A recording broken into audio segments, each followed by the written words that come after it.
Hi everyone, welcome back to New Version, where we explore timeless books and ideas that help us grow, think deeper, and live more meaningfully.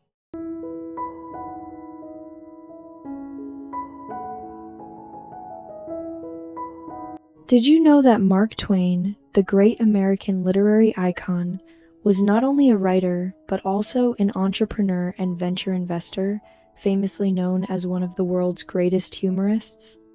There was a time in his life when he felt deeply depressed and emotionally drained due to serious illness, confined to his bed. Yet when he happened upon a certain book, he became as excited as a child, reading it in one sitting, completely absorbed, forgetting to eat or sleep. That book was not a grand masterpiece about a historical figure. Instead, it was a novel about the coming-of-age journey of an 11-year-old girl named Anne. The book is called Anne of Green Gables. Anne Shirley, with her bright red hair and freckled face, is an orphan who grows up in poverty and hardship. Though fate seems cruel to her, she becomes one of the happiest people in the world, like a little sun shining on herself and warming those around her. She has inspired countless readers across generations. If you ever feel that life is unbearably dull, read this book. You may discover that your boredom has its reasons. A writer once said, "Sometimes a person may be ignorant, but they must never be uninteresting." Perhaps the most important thing in life is to live interestingly. What is the point of living decades in a life as colorless as a desert? Interesting people possess immense inner strength. Even when their eyes are filled with sorrow, they can disperse the fog and find poetry in distant horizons. No matter how many ups and downs they face, they can still sing. Even in old age, they smile and say, "I'm not afraid of growing old, and when I do, I'll still be lovely." Can you feel it, the power of being interesting? Scientists are often astonished when observing celestial bodies, wormholes, and particles in the universe. Under telescopes and microscopes, the world reveals incredible wonders. For example, many people assume that every drop of water is the same, yet German scientists have observed that each drop contains a unique pattern. No two are alike. From this perspective, the Creator is truly fascinating. Everything in the universe carries its own intrinsic uniqueness, including us. But how are we living? Many people have lost or failed to cultivate their inherent sense of wonder. Beautiful appearances may be found in abundance, but interesting souls are rare. Truly, this world has far too few fascinating spirits. In fact, living interestingly is a rare ability in modern times. According to the author, Anne's growth at Green Gables is a healing story. There are no villains in the tale, only eccentric people. There is nothing truly bad, only things that seem unusual. You might worry that a story without dramatic conflicts would be boring. On the contrary, its quiet beauty makes it impossible to put down. After finishing this book, you may realize that the hardships, sorrows, and dull moments in your own life can be transformed and healed by cultivating an interesting soul. No matter what life looks like, your task is simply to live it interestingly. Everything else will fall into place. Now, let's listen to Bath Roshan's sharing titled, "A Beautiful Soul Creates a Better Life." Inspired by Anne of Green Gables by L.M. Montgomery.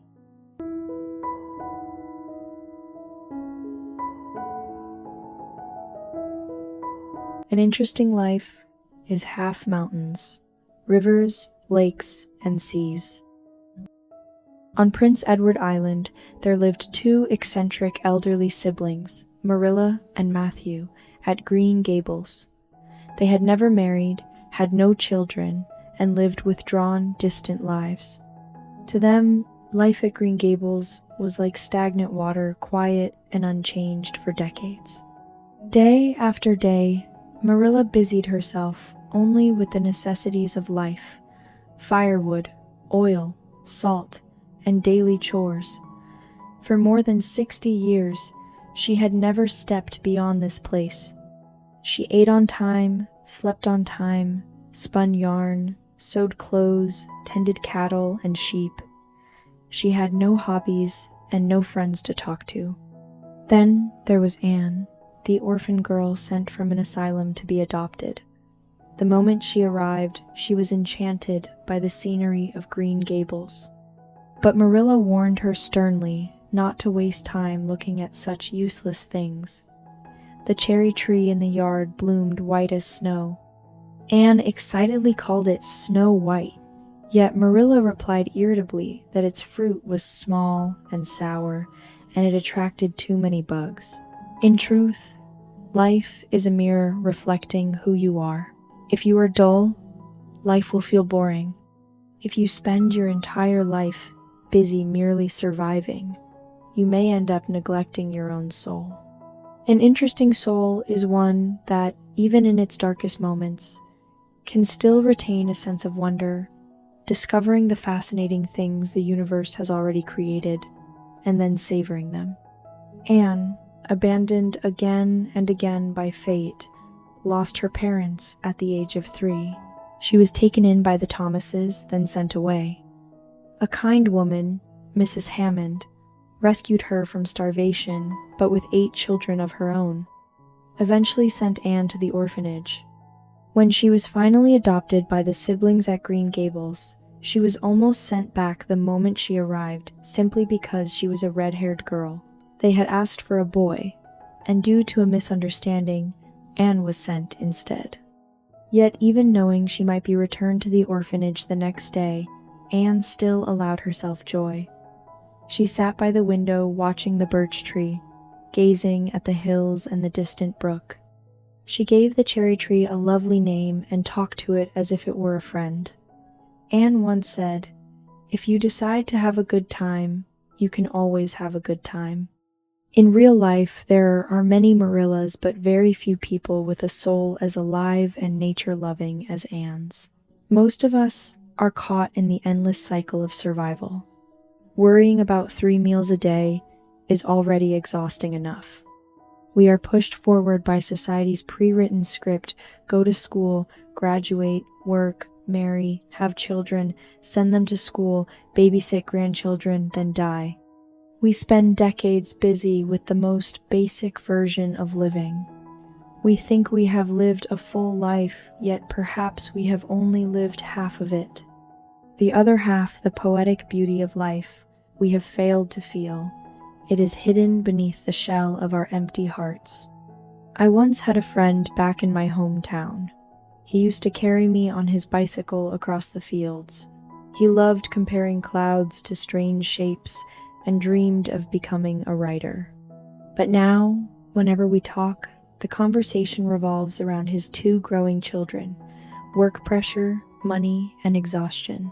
After years of studying abroad, when I returned home and met my high school friends, I couldn't tell whether I felt lost among them or whether they were losing half their lives. Their conversations revolved around children, spouses, rising housing prices, and the increasing cost of vegetables and meat every single time. When I shared Anne's story with some recent graduates, their faces showed disinterest. They preferred books about wealth-building strategies or career advancement over something dreamy that felt like children's literature. Even when beauty from nature surrounds us, many refuse to look at it, dismissing it as romantic fantasy, unrealistic, impractical, a waste of time. But when life loses its poetry, it becomes like a dull knife. It may not kill you outright, but it can wound you slowly and deeply. One day, people may realize that even without dramatic storms, even after achieving material success and completing society's programmed path, a dull soul can still destroy them from within. Have you ever considered that you might be the cause, closing your heart, then blaming the sun for not shining, failing to merge with nature, to notice the poetry in existence, and then wondering why life feels barren? The sociologist Pitirim Sorokin once said that suffering and happiness are ultimately feelings experienced in the heart. Life feels boring because you live like an empty shell. An interesting soul, however, can always see rivers, lakes, mountains, and seas. It can feel the poetry of the universe even on stormy, clouded days. And no matter how difficult or distorted life becomes, that sense of wonder will, in turn, heal you.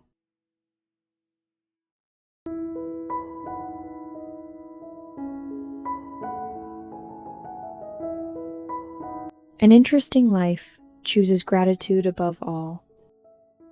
If imagination is Anne's most remarkable gift, then what nourished that imagination was her pure, loving heart, a heart full of gratitude for life.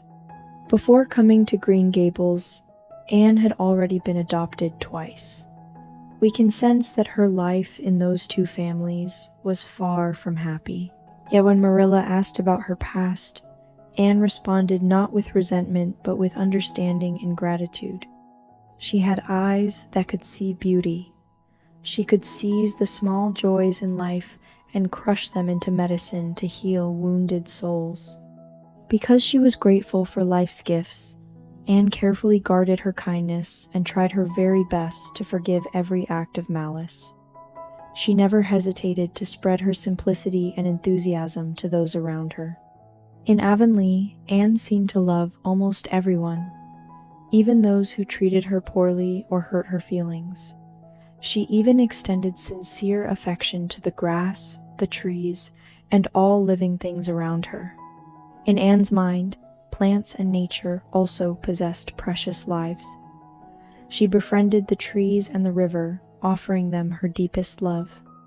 As Mao Zedong once said, "Kindness is a universal language.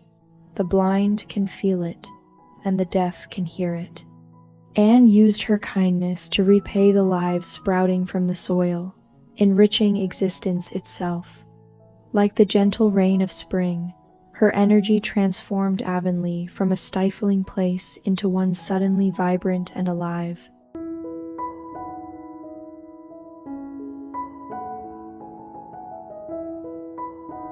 Around the bend, there must be the most beautiful scenery.